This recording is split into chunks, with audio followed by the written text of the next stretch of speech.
जय गुरु जी। गुरु जी के चरणों में कोटि कोटि नमन। गुरु जी इस रहमत चैनल पे आप सभी संगत का स्वागत है। इस चैनल के माध्यम से हम सभी संगत के सत्संग को साझा करते हैं। जिस रूप में सत्संग भेज जाते हैं उसी रूप में कोशिश रहती है कि सत्संग आप सभी संगत तक पहुँचाए जाएँ। आप सभी संगत जो भी सत्संग को साझा करना चाहते हैं वो डिस्क्रिप्शन में मेंशन व्हाट्सएप नंबर पे ऑडियो या लिखित रूप से भेज सकते हैं या जीमेल आईडी पे भी भेज सकते हैं। और एक बात मैं संगत जी आप सभी से कहना चाहती हूँ कि सत्संग को अंत तक सुनिएगा, क्योंकि सत्संग हमारी दवाई है। हमें नहीं पता गुरु महाराज किस तरीके से, कौन से सत्संग के माध्यम से कौन कौन से मैसेज हमें देना चाहते हैं या कौन सा हमारा कष्ट काटना चाहते हैं। तो सत्संग को चाहे वो कितना ही बड़ा क्यों ना हो, कोशिश कीजिए कि उसको पूरा सुनिए, क्योंकि वो सत्संग में ही हमारी ब्लेसिंग्स है। तो प्लीज़ कृपया करके सत्संग को बीच में अधूरा नहीं छोड़ें, अंत तक सुनिए और कोशिश कीजिए कि सत्संग को बाकी संगत तक भी हम साझा कर सकें, हम शेयर कर सकें, क्योंकि गुरु महाराज हमेशा से यही कहते हैं कि सत्संग सुनाने वाले का भी भला, सुनने वाले का भी भला, और शेयर तो बिल्कुल करना ही चाहिए, क्योंकि पता नहीं सत्संग के माध्यम से कौन सी संगत का कल्याण हो सके। जय गुरु जी। शुक्राना गुरु जी। गुरु जी का धन्यवाद करती हूँ कि उन्होंने मुझे इस काबिल समझा कि मैं सत्संग कर सकूं, अपने कुछ सत्संग आपके साथ शेयर कर सकूं, आपको बता सकूं। संगत जी, मेरी और मेरी फैमिली की ये यात्रा गुरु जी के साथ काफी साल पहले शुरू हुई थी, जब गुरु जी ने हमें अपने शरण में लिया। मुझे आज भी वो दिन याद है जब मैं पहली बार गुरु जी के दर्शन करने गई छोटे मंदिर में। गुरु जी विराजमान थे अपनी कुर्सी पे और मेरे आगे अंकल थे। उन्होंने बस इतना ही कहा, गुरु जी है। तो गुरु जी ने वापस जवाब दिया अंकल को, हाँ मैनू जानदा, ਇਹਦੇ फादर ਨੂੰ भी मिले होया। एंड संगत जी, आई वाज एब्सोल्युटली सरप्राइज्ड, मतलब एकदम हैरान हो गई कि गुरु जी को मैं तो कभी मिली नहीं। मेरे फादर ने कभी बात नहीं करी कि वो ऐसे कभी किसी गुरु को मिले हैं, उनसे उन्होंने किसी के मिलने गए कभी। तो गुरुजी ने बोला था, मैं हैरान थी, बैठ गई, माथा वाथा टेका, बैठ गई, चाय प्रसाद मिला, घर वापस आ गई। सच बात यह है, मेरी कोई उस दिन कनेक्शन नहीं हुई गुरुजी के साथ। मैं बहुत हैरान से गुरुजी को देखती रही। बट वहां जाने के बाद चाय प्रसाद भी लिया, लंगर भी खाया, घर आने के बाद एक अगले हफ्ते एक जैसे मन में एक इच्छा सी हुई, एक डिजायर सी पैदा हुई कि मेरे को वापस वहां जाना है। एंड क्योंकि हम सर्विसेज से थे तो अंकल ने बोला, देखो सैटरडे संडे तो मैं नहीं जाऊंगा, फ्राइडे को चलना है तो हम चलेंगे। सो अंकल को तो कोई विश्वास नहीं था, पर क्योंकि मेरा अंदर से कोई मन करता था कि मेरे को वहां जाना है। मेरे को वहां, मुझे ये नहीं समझ आ रहा था मुझे वहां क्या मिलता है, मुझे वहां क्या प्राप्ति हो रही है, पर मेरे अंदर एक बहुत स्ट्रॉन्ग एक डिजायर सा पैदा हो गया कि मेरे को वहां जरूर जाना है। एंड हम हर फ्राइडे को गुरुजी के छोटे मंदिर जाना शुरू हो गए और ऐसे गुरुजी के साथ हमारी जर्नी स्टार्ट हो गई। हम हर फ्राइडे आते थे, माथा टेकना, बैठना, लंगर खाना। गुरुजी के कई बार मौका मिले तो गुरुजी के बिल्कुल पास बैठ के लंगर करना। थोड़ी देर के बाद गुरुजी ने हमें ऊपर फर्स्ट फ्लोर पे बैठने भेज देना। सो हम वहां भी बैठे रहते, बच्चों को भी साथ लेके जाना। वो छोटे छोटे होते थे। जब भी हमने निकलना रात को, गुरुजी ने बोला चलो घर जाओ हुण सारे। तो पिक्चर, गुरुजी का एक फेमस डायलॉग होता था, पिक्चर खत्म होगी, चलो घर चलो। सो हमने माथा टेकना और जाना। मैंने हल्के से गुरुजी के, या तो उनके टोज, बिल्कुल टोज को हाथ लगाना, या फिर गुरुजी की जूती पड़ी होती थी तो उसके नीचे, मतलब बिल्कुल जो बेस होता है शू का, सोल होता है जिसे कहते हैं, वहां पे हाथ लगाना, माथा टेकना और निकल जाना हमने। कुछ ही दिनों में जब मैं बाहर आई, मेरे को लगा कि मेरे हाथों से खुशबू आ रही थी रोजेस की। तो मैंने अंकल को बोला, उन्होंने सूंघा, कहते हाँ आ रही है।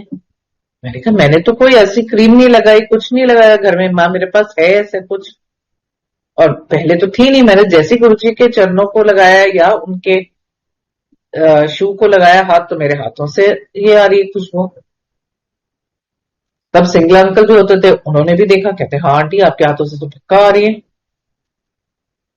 तो अंकल, क्योंकि वो अभी भी वो जैसे गुरुजी उनको बुलाते थे, ये अभी भी किंतु परंतु अंकल हैं, क्योंकि अंकल का अभी पूरा विश्वास नहीं था। वो आते जरूर थे क्योंकि वहां शब्द गुरबानी लगती थी, वैसे तो रिलीजियस इंसान थे, पर आना, क्योंकि मेरा मन था जाने का, इसलिए वो जाते थे, चलते थे साथ। उन्होंने कहना गुरुजी ने ना कोई परफ्यूम लगाया होगा, इसलिए वो तेरे हाथों में खुशबू आती है, अगली बार मैं भी लगाऊंगा तो देखना मेरे हाथों से भी आएगी। श्योर। अगले फ्राइडे फिर पहुंच गए। फिर जाने के टाइम मैंने हल्का सा, बिल्कुल जैसे कहते हैं ना टिप्स अपनी उंगलियों की, वो बस गुरुजी के चरणों को भी नहीं लगाई, उनके शूज को मैंने लगाया। बाहर आई तो मेरे हाथों से स्ट्रॉन्ग, अंकल ने पूरी उंगलियां लगा के गुरुजी के शूज को टच किया अच्छी तरह, बाहर आए कोई खुशबू नहीं। तब से अंकल को कुछ हुआ कि नहीं तेरे कुछ तो है, कि तेरे हाथों से क्यों आ रही है और गुरुजी मेरे हाथों से नहीं आ रही। फिर गुरुजी ने कहना ये तो किंतु परंतु है, देख मन च हजे भी डाउट्स हैं। स्लोली अंकल को भी हल्का विश्वास होना शुरू हो गया। एंड लाइक दिस हमारी जर्नी गुरुजी के साथ शुरू हुई। हमें हर हफ्ते जाना वहां पे। फिर एक बार जैसे जब बच्चों की छुट्टियां हुई, तो प्लान बना कि चलो नैनीताल चलते हैं। और क्योंकि हमारा गुरुजी के साथ, गुरुजी कहते थे एदा कनेक्शन तो हो गया है, अंकल का तो अभी नहीं हुआ था, तो मेरे मन में आया कि पूछूं गुरुजी से, क्योंकि बहुत डर लगता था गुरुजी से बात करते हुए। आप गुरुजी से ऐसे बात नहीं कर सकते थे। तो मन में आया पूछूं गुरुजी को, बताऊं कि गुरुजी हम नैनीताल जा रहे हैं छुट्टी के लिए। और मुंह से कोई शब्द नहीं निकले, चुपचाप माथा टेका और निकल गए हम। अगले हफ्ते हम निकल गए हम नैनीताल। वहां जब हम पहुंचे तो हमारी आर्मी में ही रिजर्वेशन थी। उन दिनों में तो कोई मोबाइल नहीं था, कोई व्हाट्सएप नहीं था, कोई तो अंकल ने एक लेटर भेजी थी वहां पे आर्मी सेंटर में। जब हम दोनों फैमिलीज, एक हमारे फ्रेंड्स भी थे, हम भी जब वहां पहुंचे गाड़ी के साथ, चार बच्चे हमारे बीच में, छोटे छोटे, तो उन्होंने कहा जी आपकी तो कोई लेटर आई नहीं हमें, हमारे पास कोई जगह ही नहीं है, ये तो हॉलीडे सीजन है, यहाँ सब कमरे बुकड हैं। अब शाम के 6-7 बजे अंकल वहां बैठे, उनके साथ दोनों वर्कआउट कर रहे थे कि भाई कैसे, कहाँ कुछ तो कमरा दे दो कि जहां हम एक रात तो रहने, अगले दिन हम होटल ले लेंगे। और अभी हम कहाँ जाए रात को, अभी तो हमें कुछ भी नहीं मिलेगा बाहर।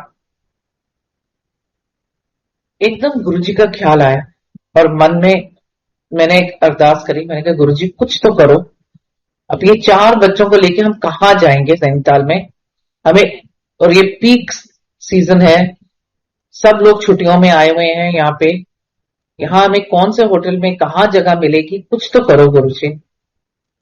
मैंने मन ही मन प्रे किया, कुछ ऐसा बहुत ध्यान नहीं लगाया।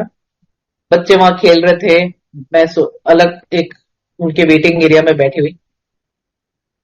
इतने में एक कार आके रुकती है एंट्रेंस पे, और उसमें से मेरी कॉलेज की फ्रेंड बाहर निकली। वो मेरे को देख के हैरान, मैं उसको देख के हैरान। मैंने कहा कैसे? तो मैंने अपनी प्रॉब्लम बताई। मैंने कहा हमने बुकिंग करी थी, हमारे पास कोई जगह नहीं है अब रहने की। अब गुरु जी का चमत्कार देखो, कहती है तो वरी क्यों कर रही है, मेरे पास वैसे ही इतना बड़ा सूट है, क्योंकि मेरे हस्बैंड यहाँ के इंचार्ज हैं। तो हमें कितना चाहिए, एक कमरा चाहिए, तुम नीचे का जो कमरे हैं वो तुम ले लो। हमारी गुरुजी ने उसी रात को प्रॉब्लम सॉल्व कर दी। अगले दिन हमें एक होटल भी मिल गया, जहां हमें दो अच्छे कमरे भी मिल गए, जिसमें हम बच्चों के साथ रह के हमने खूब घूमा, अच्छा किया, घूमे फिरे, एंजॉय किया। वापस जब आए, पहला काम किया, फ्राइडे को जाके गुरुजी के माथा टेका, गुरुजी को थैंक यू किया कि गुरुजी आपने तो हमारी बहुत मदद करी। गुरुजी ने बस स्माइल किया, कुछ नहीं बोला, मन ही मन गुरुजी को थैंक यू किया, क्योंकि हिम्मत नहीं होती थी कि गुरुजी को बोले, गुरुजी से कुछ कहें। अब जब हम नैनीताल से वापस आ रहे थे, क्योंकि नैनीताल में तो ठंड थी, अब आप जब प्लेन्स में आ जाते हो तो गर्मी हो जाती है, you want to change up. तो अंकल ने क्या किया, एक ढाबे पे हम रुके थे, तो अंकल ने कहा मैं ना कपड़े बदल लेता हूँ, मैं इतनी ये जैकेट और ट्राउजर्स में मैं नहीं, मैं शॉर्ट्स पहन रहा हूँ अपनी।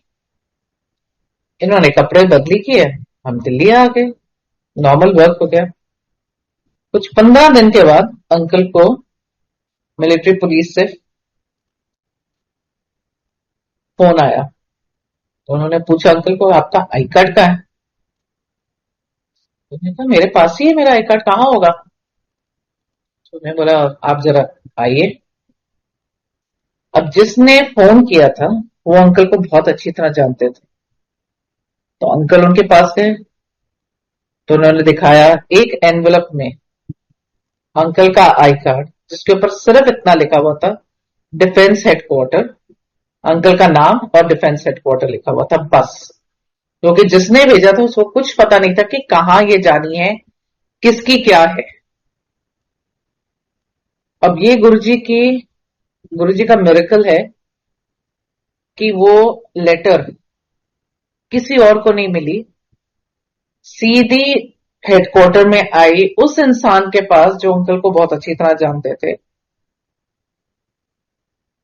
उन्होंने अंकल को चुपचाप उनका आई कार्ड दिया और मामला वहीं का वहीं खत्म हो गया।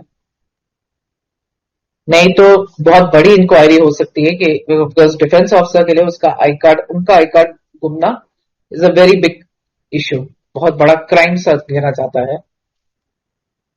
तो उन्होंने अंकल गुरुजी ने उसमें भी अंकल को बचाया, बगैर अंकल को कुछ पता, बगैर हमें कुछ पता। गुरुजी अपना चमत्कार हर वक्त कैसे करते रहते हैं। उसके बाद अपने ही मन में मैंने एक ठान लिया कि कहीं भी अगर जाना हो तो गुरु जी को जरूर बता के जाना है पहले कि गुरु जी मैं इधर जा रही हूँ। क्योंकि एक मन में आ गया कि गुरु जी के बताए बगैर कहीं नहीं जाना, कि एक बार बता के जाएंगे गुरु जी अपने आप सारा कुछ ठीक कर देंगे आगे। अंकल का भी विश्वास होना शुरू हो गया गुरु जी में। गुरु जी के जाते थे, अंकल के भी किंतु परंतु सब खत्म होनी शुरू हो गई जब अंकल ने गुरु जी के चमत्कार देखे ऐसे। सो उसके बाद एक बार मैं, मेरे इन लॉज क्योंकि चंडीगढ़ में रहते थे, तो एक बार मैं बच्चों को लेके चंडीगढ़ जा रही थी। तो जैसे मैंने मन में ठान लिया था कि मैं कहीं भी जाऊंगी मैं गुरुजी को जरूर बता के जाऊंगी कि गुरुजी मैं यहां जा रही। मैंने माथा टेका, मैंने गुरुजी को बोला गुरुजी मैं कल चंडीगढ़ जा रही हूँ। गुरुजी कहते थे अंकल, बिल्कुल ऐसे गुरुजी ने बोला तो अंकल। मैंने कहा गुरुजी ये तो यही है। तो गुरुजी ने बोला एनो क्या इत्थे आएगा? ठीक है गुरुजी, अगले 2-3 दिन इत्थे ही आएगा लंगर वास्ते। मैंने बाहर निकल के, क्योंकि अंकल तो माथा टेक चुके थे, मैं बाहर निकले, मैंने बोला गुरुजी का हुक्म है, आप गुरुजी ने बोला कि आपने अगले 2-3 दिन आना है। अंकल ने सुनी अनसुनी कर दी मेरी बात। मैं अगले दिन चंडीगढ़ चली गई। मैंने वहां से फोन किया शाम को। मैंने कहा अच्छा तो क्या प्लान है आपका, आप कहाँ जा रहे हो? गुरुजी के आश्रम, गुरुजी के छोटे मंदिर जा रहे हो? वो कहते नहीं नहीं मैं नहीं जा रहा, मैं नहीं जाऊंगा वहां पे। मैं क्या वहां खाना खाने जाऊंगा? तो खाना नहीं, गुरुजी ने आपको बोला है आने के लिए। पर अंकल नहीं गए। वो 2 दिन 3 दिन अंकल गुरुजी मंदिर नहीं गए। कहते मैं कराया हूं लंगर एक बारी, अब मैं और नहीं जाऊं। आज अंकल उसके बारे में जब सोचते हैं तो कहते हैं पता नहीं मैंने उस दिन क्या खोया था, क्योंकि गुरुजी ने उसके बाद कभी अंकल को बोला नहीं या कहा कि तुम लंगर के लिए आओ या यहां आके लंगर करो।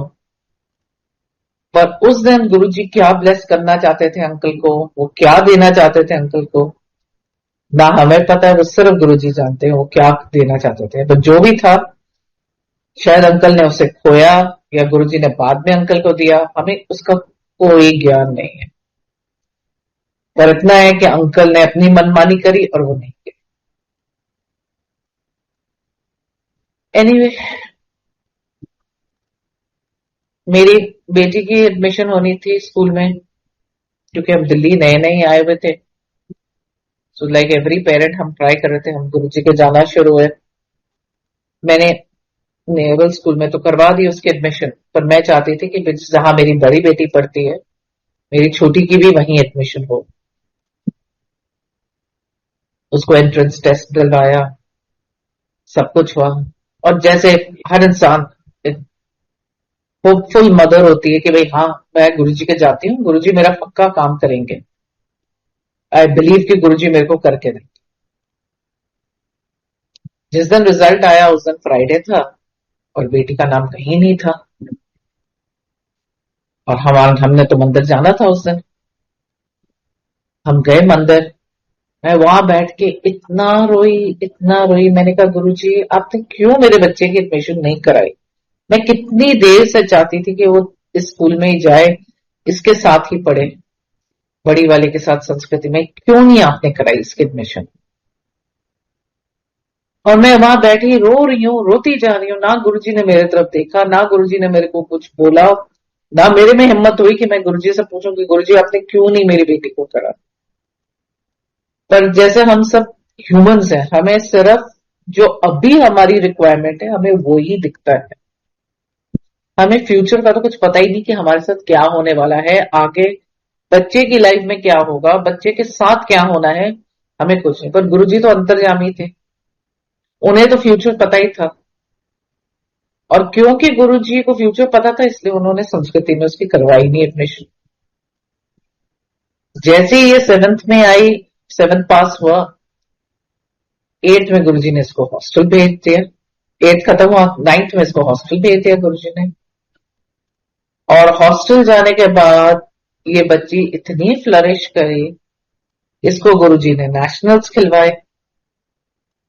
फिर जब ये दिल्ली आई 12th करके, तो इसकी कॉलेज की एडमिशन, मतलब ये जिस कॉलेज में चाहती थी उसकी एडमिशन उस कॉलेज में, गुरुजी ने इतनी अच्छी परसेंटेज दी इसको, दिलवाई इसको, इसकी मेहनत का। ये जहां भी ट्रायल्स देने जाती थी इसकी सिलेक्शन हो जाती थी बास्केटबॉल में, क्योंकि ये नेशनल 2 बार खेल चुकी थी। इसने जो कॉलेज चाहा गुरुजी ने उसमें उसकी एडमिशन करवाई। इस लड़की ने स्टीफन जैसे कॉलेज को ना बोल दी कि नहीं मेरा कोर्स वहां नहीं मिल रहा, कॉमर्स मेरे को वहां नहीं मिलता, मैं इकोनॉमिक्स नहीं पढ़ूंगी, मैं तो जिस कॉलेज में कॉमर्स होगा मैं वहां जाऊंगी। सो हमें सिर्फ अभी का जो चाहिए वो दिखता है।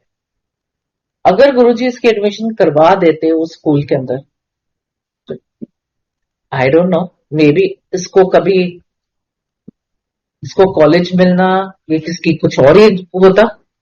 ये बास्केटबॉल खेलती ना, ना ये नेशनल्स खेलती, कॉलेज में एडमिशन लेना इसके लिए मुश्किल हो जाता। सो गुरुजी ऑलरेडी नोज कि आगे क्या होना है, उनको आगे पता है क्या होना है। एक और इंस्टेंस इसका, जैसे गुरुजी को पहले ही पता होता है कि हमारे साथ क्या होना है, और जो हम चाहते हैं गुरुजी वो देते नहीं है। एक और इंस्टेंस इसका है कि बहुत बच्चों का बहुत ख्वाहिश थी कि हम अब्रॉड जाए हॉलीडे के लिए। हमने ट्रिप प्लान किया, पूरा बैठ के गुरुजी के आगे अरदास भी करी, अपने वीजा डॉक्यूमेंट्स भी भेज दिए, उनकी वो रख दी गुरुजी के कमरे में कि गुरुजी आप ही कराओगे, सब कुछ करोगे, बुकिंग्स हो गई, टिकट्स आ गई, सब कुछ हो गया। मतलब अभी जैसे हमें अगर मंडे रात को ट्रैवल करना है, so Friday was the last day जिस दिन हम कैंसिल कर सकते थे अपनी स्टे की। फ्लाइट्स तो नहीं कर सकते थे, पर स्टे हम कैंसिल कर सकते थे जहां जहां हम रह रहे थे। वी वर वेरी श्योर, क्योंकि सबने बोला कि लंदन का वीजा तो, यार यूके का वीजा तो दो दो हफ्तों में ही आ जाता है, it's the easiest that you get. ये काफी साल पहले की बात है। तो भी बहुत थे कि अच्छा चलो गर्मियों की छुट्टियां हैं, उन्हीं में बच्चे ले जाएंगे, छोटी बेटी का 12th है तो 12th भी मिस नहीं होगा, गर्मियों की छुट्टियों में ही हम होके आ जाएंगे। जैसे जैसे दिन जाने के पास आते रहे, वीजा का कोई नामो निशान नहीं हमारा। अब मंडे को ट्रैवल करना है, फ्राइडे आ गया, फ्राइडे शाम के 5 बज गए और वीजा का कोई नामो निशान नहीं।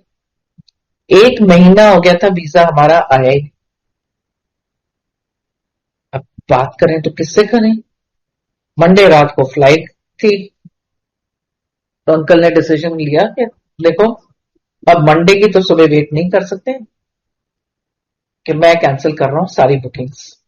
तो अंकल ने जहां जहां होटल स्टेज थे, जो भी उन्होंने बुकिंग्स करी थी, सब कैंसिल कर दे। सिर्फ हमारी फ्लाइट की टिकट जो कैंसिल करके जो हमें लॉस हुआ, अब वो तो बेयर करना ही था। मंडे आया, मेरा भी नॉर्मल स्कूल था, स्कूल वॉज स्टार्टिंग, जैसे टीचर्स के लिए 1 हफ्ता पहले स्कूल स्टार्ट हो जाता है। मैं स्कूल में चली गई। हफ्ता मतलब 3-4 डेज निकल के थर्सडे था, नॉर्मल स्कूल चल रहा था, मैं जा रही थी वापस आ रही थी। अंकल की छुट्टी होती है थर्सडे को, तो इन्होंने डिसाइड किया कि मैं बड़ी बेटी को ड्राइविंग सिखाऊंगा। मुझे तो पता नहीं था इसके बारे में। मैं स्कूल से वापस आई और मैंने देखा हमारी, वी हैड एन I-10 उस वक्त, सॉरी वी हैड हाँ, पूरी आगे से टूटी पड़ी है, विंडस्क्रीन स्मैश्ड, बोनेट स्मैश्ड, दीवार में एकदम जैसे किसी ने उसको जोर से दीवार में मारा, फ्रंट पूरा टूटा हुआ है। प्रैक्टिकली 3rd फ्लोर तक दौड़ती हुई ऊपर गई, देखने हुआ क्या हमारे घर में आज। देखा तो अंकल के सिर में बहुत बड़ा बैंडेज बंधा हुआ, बड़ी बेटी कमरे में बैठ के रोई जा रही है, रोई जा रही है। हुआ क्या। अंकल कहते हैं मैंने सोचा मैं इसको ड्राइविंग सिखाता हूँ, तो मैं बता रहा था ये गियर होता है, ये इसको क्लच कहते हैं, इसको एक्सेलरेटर कहते हैं, इसको ब्रेक कहते हैं। काफी देर में बताता रहा, फिर मैंने इंजन स्टार्ट किया। अब वो तो बच्चा थी और ड्यूल ब्रेक्स तो थी नहीं, तो उसने, उसको पता ही नहीं था, उसका पैर एक्सीलरेटर पे था, गाड़ी बुलेट की तरह निकली। एंड अंकल कहते हैं बिफोर वो किसी और गाड़ी को लगती, मैंने गाड़ी को लेफ्ट टर्न कर दिया और अंकल बेटी और विंडस्क्रीन के बीच में आ गए। सो कार जब हिट करी तो अंकल का लेफ्ट ईयर कट गया, उसमें कट आ गया था, पर बेटी को कोई चोट, और दोनों सीट बेल्ट के बगैर बैठे। एनी मैंने कहा अभी हॉस्पिटल तो चलो, दिखाए तो सही, आप कहाँ गए। कहते मैं तो यहाँ पे एक क्लिनिक था वहां गया क्योंकि ब्लीडिंग बहुत हो रही थी। हॉस्पिटल गए, स्टिचेस लगे हैं, एनीवे वापस आए और बेटी बिल्कुल घबराई हुई, चेक वेक किया, उसको कोई चोट नहीं। सिर्फ कुछ ब्लू मार्क्स थे उसकी बॉडी पे, अदरवाइज कोई चोट नहीं उसकी बॉडी पे। डिस्पाइट कि उस जो कार की हालत थी, कोई उसको देखता तो कहता कि पता नहीं कितनी इन जो ऑक्यूपेंट्स थे उनको कितनी चोट लगी होगी। बेटी को सिर्फ थोड़े से ब्लू मार्क्स थे चेस्ट पे, एंड अंकल का सिर्फ एयर एक तरफ से कटा था, दैट्स ऑल। गुरुजी ने इन दोनों की रक्षा की। जब हम हॉस्पिटल से वापस आ गए, बैठे हुए थे, तो मेरी बड़ी बेटी ने कहा, मम्मा आपको पता है आज हम कहाँ होते हैं? मैंने कहा कहाँ होते हैं? कहती नहीं, हम आज आज अपने यूके में अगर हम लंदन गए होते तो आपको पता है हम क्या कर रहे होते आज। And that is when we it donned, मतलब हमारे जैसे कहते हैं ना एकदम रोंगटे खड़े हो गए कि आज के दिन ही और जिस टाइम पे इनका एक्सीडेंट हुआ है, 4 घंटे का डिफरेंस होता है। इनका हुआ करीब 12 बजे के करीब, लंदन में होते सुबह 8 बजे। अंकल ने उस दिन के लिए लंदन में कार बुक करी थी कि वो ड्राइव करके, हम लोग एक उनका अम्यूजमेंट पार्क था, हम लोग वहां जा रहे थे, क्योंकि गुरुजी को पता था कि ये कष्ट आना है हमारे पे। And Guruji did not want कि हम किसी बाहर देश में हमारे साथ ऐसा कुछ एक्सीडेंट हो या ऐसा कोई कष्ट हो। गुरुजी ने हमारा वीजा ही नहीं लगाया। एंड प्रॉम्प्टली हमारा उस एक्सीडेंट के अगले मंडे वीजा आ गया हमारा 3 महीने का। तो गुरुजी को तो पता था कि ये होना है। गुरुजी ने इतना बड़ा एक्सीडेंट जो होना था, गुरुजी ने जैसे कहते हैं ना, हमारा जो कष्ट होता है गुरुजी उसको सिर्फ 10% कर देते हैं। सो वो जो 10% था गुरुजी ने इंडिया में ही कराया कि हमें कोई फाइनेंशियल लॉस ना हो, हमारी कोई घर में कोई इतनी प्रॉब्लम ना आए, किसी को कोई चोट ना लगे, कोई केस ना बने। गुरुजी को सब कुछ पता है, गुरुजी नोस एवरीथिंग जो होने वाला है आगे।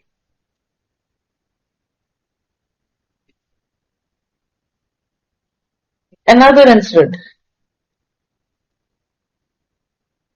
हम हमारी टिकट्स हो गई, हम लंदन चले गए। पता लगा कि लंदन में भी महीने में या हफ्ते में एक बार सत्संग होता है। तो वी वर वेरी हैप्पी। हमने कहा हम जरूर जाएंगे सत्संग के लिए। It was on Thursday. हमने कहा हम जाएंगे। अब लंदन में जैसे यू यूज द ट्यूब्स, मतलब आप मेट्रो यूज करते हो हर जगह ट्रैवल करने के लिए, you don't go by cabs and all that. तो हमें मेट्रो पकड़नी थी फ्रॉम बेकर स्ट्रीट। अब वहां पे जब हम मेट्रो पकड़ते थे तो अंकल बॉदर नहीं करते थे हम कौन सी मेट्रो पकड़ रहे हैं, कहाँ जा रहे हैं, क्योंकि वो कहते तुम पढ़ रही हो, दैट्स मोर देन इनफ। एक जना पढ़ तो रहा है, देख रहा है कहाँ जाना है, कौन सी मेट्रो लेनी है, हमने किधर जाना है, कौन से स्टेशन से। उस दिन, और एज छोटी वाली का हाथ मैं पकड़ती थी, बड़े वाली का हाथ अंकल पकड़ते थे, क्योंकि बच्चे छोटे थे, मतलब इतने भी छोटे नहीं थे, पर हम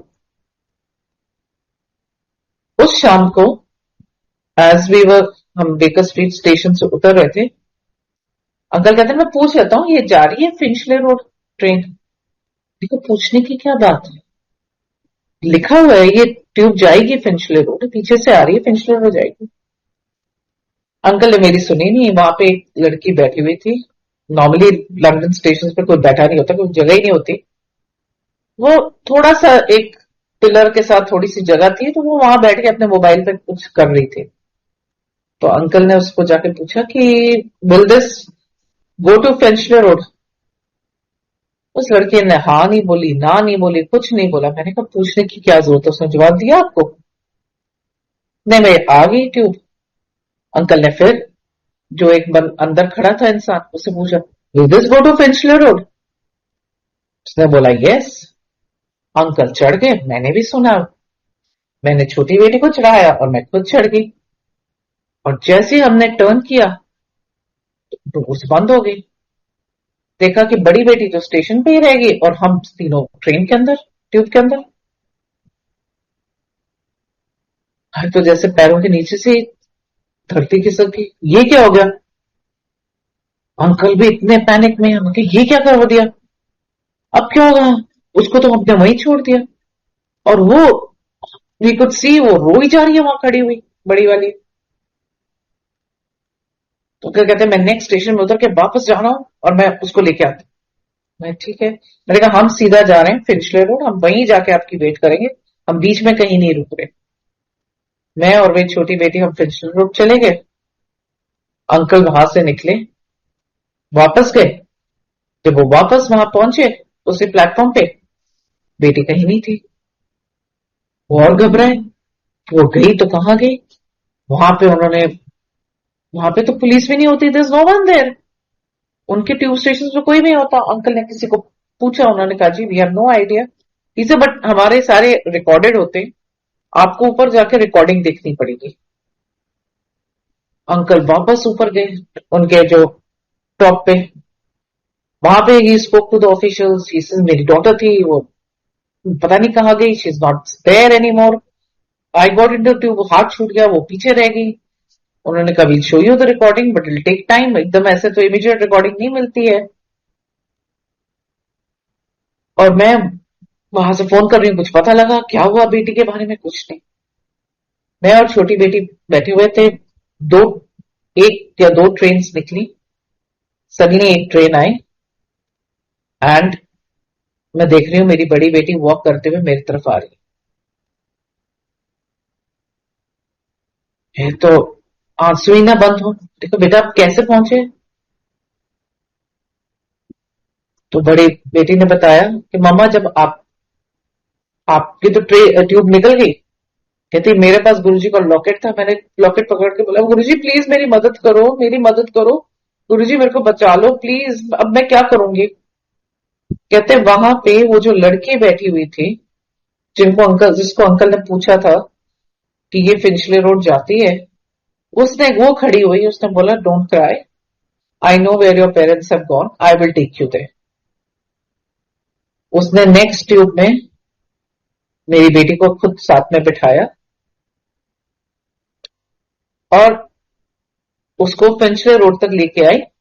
वहां पे उसने मेरी बेटी को बोला वो देखो तुम्हारी मदर वो रही, जाओ अपनी मदर के पास, उतरो और जाओ अपनी मदर के पास।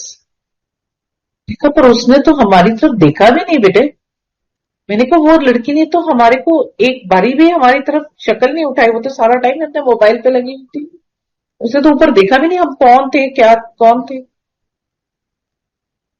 सो it was Guruji in some form. Guruji अपने आप को किस रूप में, किसके थ्रू भेजते हैं, कैसे हेल्प करते हैं। फिर अंकल को फोन किया, उनको बताया कि बेटी तो मिल गई है, वो नेक्स्ट ट्यूब लेके आए, हम सत्संग में गए। And we couldn't stop thanking Guruji की, गुरुजी आपने हमारी रक्षा करी, इवन लंदन में बच्चे को बचाया आपने। So like this there was many incidents where Guruji has shown his presence. Guruji ने अपने आप हमारी इतनी हेल्प करी।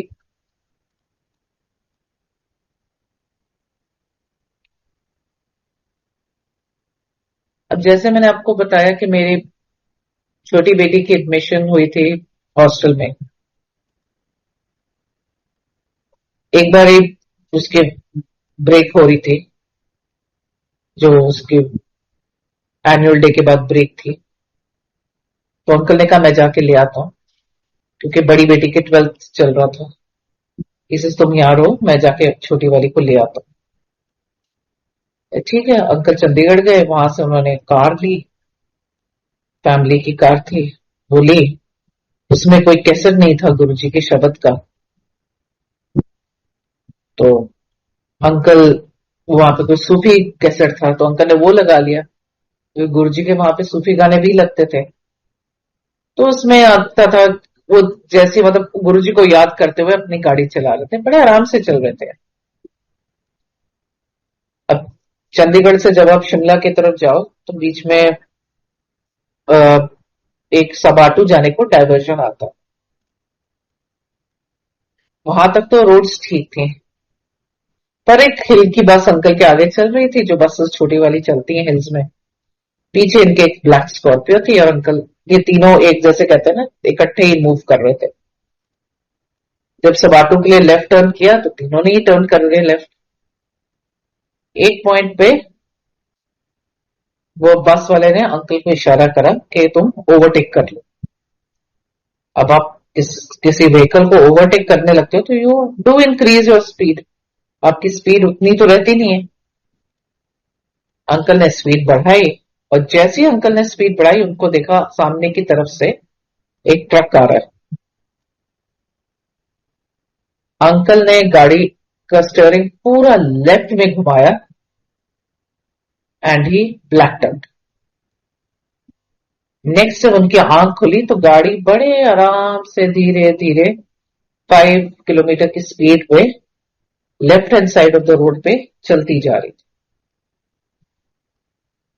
अंकल ने गाड़ी रोकी है, एकदम जैसे कहते हैं ना, घबराए रोकी। गुरु जी का पहले तो थैंक यू किया, और फिर उनको समझ ही नहीं आई कि हुआ क्या।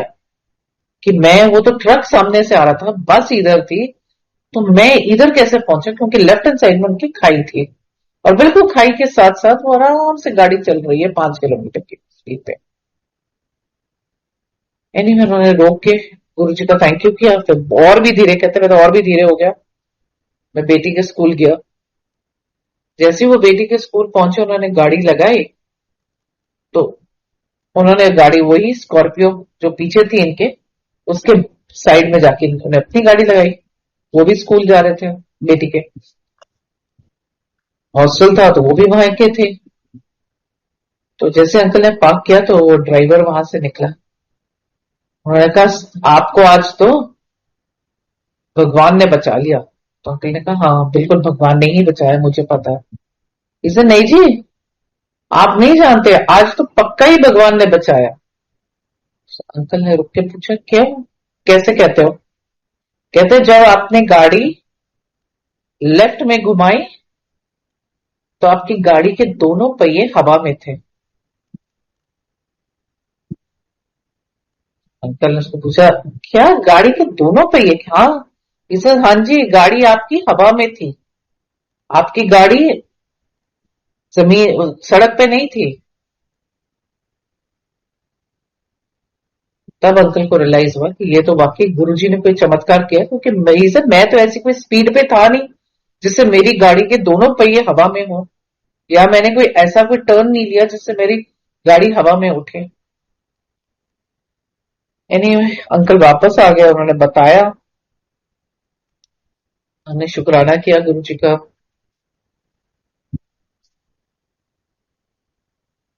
2 या 3 महीने के बाद अंकल को रात को एक ड्रीम आया, जिसमें अंकल वही गाड़ी में सड़क पे, वो इसी सड़क हिल में जा रहे हैं, और उनके साथ में जैसे वो ड्राइव कर रहे हैं, और बिल्कुल पैसेंजर सीट में साथ में गुरुजी बैठे हुए हैं।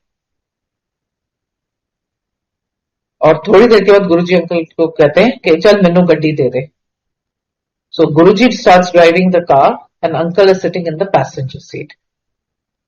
और अंकल कहते हैं सडनली गाड़ी इतनी स्पीड में होती है कि बिल्कुल खाई के अंदर जैसे जा रही है। मैं चिल्लाता हूँ वैसे, गुरुजी हम तो खाई के अंदर जा रहे हैं। गुरुजी कहते अच्छा ब्रेक लगा दे फिर। अंकल कहते हैं मैंने ब्रेक लगाई, और गाड़ी में एक जोर से झटका सा लगा, और कहते हैं मेरा सिर लगा, और जैसे मैं बेहोश सा हो गया। जब मैं उठा तो गाड़ी रुकी हुई थी। मैं बाहर निकला तो मैं देखा गुरुजी तो है नहीं गाड़ी में, और दूर एक जैसे कोई बड़ा सा रॉक होता है, गुरुजी उसके ऊपर बैठे हुए हैं। और गाड़ी से लेके वहां तक जहां गुरुजी बैठे हुए हैं, सारे body parts, internal and external body parts human body के ऐसे बिखरे पड़े। कहते मैंने वहीं से मैंने कहा गुरुजी ये क्या है? गुरुजी कहते चल चक के ले आ फिर। कहते मैंने सारे बॉडी पार्ट्स उठाए, और मैं दौड़ता हुआ गुरुजी के पास गया, और गुरुजी ने जैसे सारे स्वॉलो कर लिए अपने अंदर। गुरुजी ने ऐसे लिया और जैसे अपने अंदर ही सारे ले गए।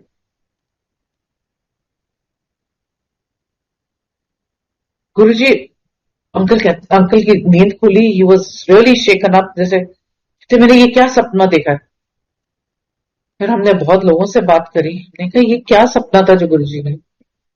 सो वी कुड कनेक्ट कि गुरुजी ने जो उस दिन अंकल के साथ होना था, जब गुरुजी ने अंकल को सेकेंड लाइफ दी, तो गाड़ी एक्चुअली खाई के अंदर जा रही थी, तो गुरुजी ने उसको बचाया, अंकल को सेकेंड लाइफ दी और गाड़ी को रोड पे ही रखा।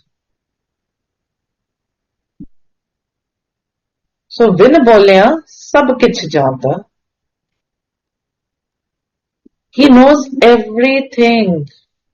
उनको पता है क्या होने वाला है, उनको पता है क्या होगा। वो हर मोड़ पे, हर जगह, हर एंगल से आपकी रक्षा करते। हम ही ह्यूमंस हैं, हम उनको उसको नहीं पहचान पाते, हम नहीं देख पाते। मैंने शुरू में आपको बताया था कि गुरुजी ने बोला था मुझे कि मैं तेरे फादर को मिल चुका हूं। मैंने जब अपने फादर से बात करी तो वो आई, उन्होंने गुरुजी के दर्शन करे, बट उनको कोई रिकलेक्शन नहीं था। उसके बाद मेरे फादर कभी गुरुजी के पास नहीं आए, क्योंकि वो कहते थे मैं गुरुद्वारे जाता हूँ, मुझे कोई फेथ नहीं है, मैं नहीं आ सकता। पर फोटो जरूर गुरुजी की उन्होंने, स्वरूप गुरुजी का अपने कमरे में जरूर लगा लिया, पर जाते वो गुरुद्वारे थे। बहुत बार मैंने कहा चलो आप मंदिर चलो मेरे साथ जब आप आते हो, तो वो कहते थे नहीं मैं गुरुद्वारे जाता हूँ, वही बहुत है मेरे लिए, मैं और कहीं नहीं जाता। ठीक है, you can't force someone to अपने फादर। सडनली मेरे फादर की तबीयत खराब होनी शुरू हो गई।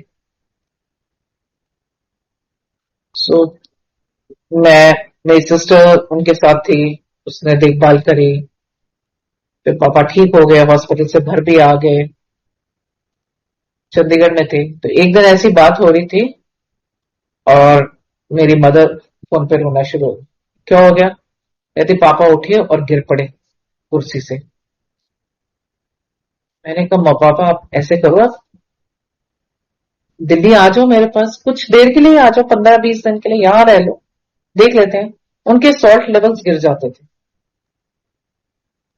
उनके सॉल्ट लेवल्स बहुत हिल गए थे, तो वो गिर जाते थे, इसलिए उनको चक्कर वक्कर आ जाते थे, वो गिर जाते। मैंने कहा आप इधर आ जाओ, थोड़े दिन यहां रह जाओ, जब ठीक हो जाओगे, नॉर्मल हो जाएगा आपका, तो आप चले जाना चंडीगढ़ वापस, वैसे भी सर्दी इतनी है चंडीगढ़ में, आप आ जाओ।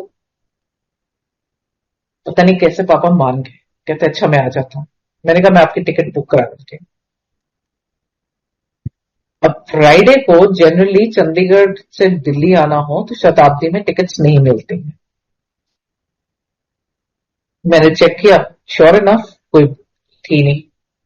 तभी मेरे को ख्याल आया कि मेरी एक फ्रेंड है जिसको न्यू सम रेलवे ऑफिशियल, मैंने उसको फोन किया, मैंने कहा ये डेस्परेट है, मेरे को मेरे पेरेंट्स को बुलाना ही है मेरे को आज कल। उसने पता नहीं किसको फोन किया, एनीवे पापा की टिकट्स हो गई और वो लोग दिल्ली आ गए। सो दिस वाज मंडे को। मैंने पापा को बोला, मैंने कहा पापा मंदिर चलोगे गुरु जी के? पापा पता नहीं कहां से उनके मन में आए, कहते हाँ बेटा मैं चलूंगा मंदिर। देखो जब गुरु जी ने बुलाना होता है ना, तो वो अपने आप बुलाते हैं संगत को। इतने साल पापा कभी नहीं गए, मम्मी पापा एक बार जब छोटे मंदिर गए थे, उसके बाद कभी नहीं गए। उस दिन मम्मी पापा दोनों गए मेरे साथ। और उस दिन का प्रसाद नॉर्मली होता है लड्डू और समोसा, उस दिन था अमृति और समोसा। अब अमृति एक चीज थी जो मेरे फादर को बहुत पसंद थी, उन्होंने बहुत खुश होकर अमृति का प्रसाद खाया, समोसा भी खाया। और जब वो खा चुके थे, चाय प्रसाद पी चुके, तो हम निकलने लगे वहां से। तो पापा कहते तुम लोग को, तुम में से किसने रोजेस की वो लगाई हुई है, परफ्यूम लगाया आज? हम में से किसी ने नहीं लगाया पापा। कहते नहीं, तुम यहां से इतनी रोजेस की खुशबू आ रही है। मैंने कहा पर हमें तो नहीं आ रही। तो मेरे फादर को फर्स्ट मंडे को जैसे ही वो गए वहां बैठे, उनको बहुत रोजेस की खुशबू वहां आनी शुरू होगी जहां वो बैठे हुए थे। और हम सब वहां बैठे हुए हैं, हमें किसी को नहीं वहां पे रोजेस की खुशबू आ रही थी, वो थी सिर्फ मेरे फादर के लिए। एंड स्लोली मेरे फादर एक महीना जो मेरे साथ रहे, वो मंदिर जाना शुरू हो गए, फ्राइडे को जाते थे मेरे साथ, वापस आना। फिर ठंड बहुत ज्यादा हो जाती थी तो इसलिए वो कहते थे मैं घर रहूंगा, मैं नहीं चलूंगा। और गुरुजी वैसे भी कहते थे कि बुजुर्गों को मंदिर भी आप मत लाया करो, उनको तो घर बैठे ही ब्लेसिंग्स मिल जाती हैं। एंड गुरुजी ने अपने तरीके से मेरे फादर को ब्लेस किया। मेरे फादर चंडीगढ़ वापस चले गए एंड इन February गुरुजी ने उनको अपने पास बुला लिया, which was a big shock to us. But Guruji had blessed him already, Guruji ने उनकी सोल को ब्लेस कर चुके थे और वो मेरे फादर को अपने पास ले गए।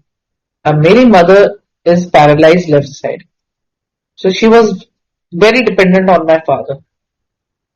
अब वो अकेली पड़ गई, he was also very worried कि अब उनको कैसे देखेंगे, क्योंकि मेरे फादर सब कुछ उनको हेल्प करते थे और पापा नहीं है। बट गुरुजी ने ऐसी हिम्मत दी मेरी मदर को मेरे फादर के जाने के बाद कि मेरी मदर गुरुजी के साथ इतनी जुड़ गई, वो सारा टाइम शब्द कीर्तन सुनना शुरू हो गई। उनसे जब भी बात करो, मेरे को मम्मी आप इधर ये कर लो वो कर, नहीं मैं बिल्कुल ठीक हूँ, गुरुजी है ना मेरे को, गुरुजी मेरे नाल ने, सारा टाइम मेरे नाल ने, मैंने पता है गुरुजी मेरे कोल ने। She had such strong faith in Guruji that even today when there is something, she says, नहीं गुरुजी है ना मेरे को, मेरे पास गुरुजी है मेरे, गुरुजी मेरे साथ चलते हैं, गुरुजी मेरे पास रहते हैं, गुरुजी मेरे को देखते हैं, मेरे को पता है मेरे गुरुजी मेरे पास है। So Guruji has his own ways of blessing, his own ways of connecting the sangat to him. हम जो मर्जी करने के हम, मतलब मेरे को ले जाओ गुरुजी के पास या मुझे ये करा दो, ऐसा कुछ नहीं है। गुरुजी का अपना ही तरीका है। गुरुजी जब आपका टाइम होगा, गुरुजी आपको मंदिर बुलाएंगे, गुरुजी आपको ब्लेस करेंगे, गुरुजी आपको सब कुछ देंगे। बहुत बार होता है कि जब हमें जो चीज नहीं मिलती, हमें लगता है गुरुजी हमारी अरदास नहीं सुनते हैं, but Guruji knows the big picture. Guruji को सब, हमारे आगे जो फ्यूचर है उसमें क्या होने वाला है गुरुजी को पता है। बहुत बार संगत ने मुझसे पूछा है, हमसे पूछा है, अंकल से, मुझसे, आप गुरुजी के पास आए हो, आपको क्या मिला है गुरुजी से? तो गुरुजी से क्या मिला है कि मतलब मुझे कभी ये सब क्वेश्चन समझ नहीं आया संगत से। क्योंकि एक बार मुझे याद है किसी ने सत्संग किया था और उसने कहा गुरुजी लोग इतने सत्संग करते हैं, इतना अपनी बीमारियों के बारे में बताते हैं, आपने मुझे तो कुछ नहीं दिया। तो गुरुजी ने कहा कमले पहले तेनों मैं बीमार करा, फिर तेनों ठीक करा, फिर तू जाके मेरा सत्संग करे। तो you are healthy, you're living a good life, you have all the amenities, you have everything you want, आपके पास सब कुछ है। Shouldn't we be grateful to Guruji? It is all because of Guruji. गुरुजी के पास कोई कोइंसिडेंस नहीं होता है, गुरुजी के संगत के साथ कोई कोइंसिडेंस नहीं होता है, सब गुरुजी का ही प्लानिंग होता है। It is everything is planned by Guruji.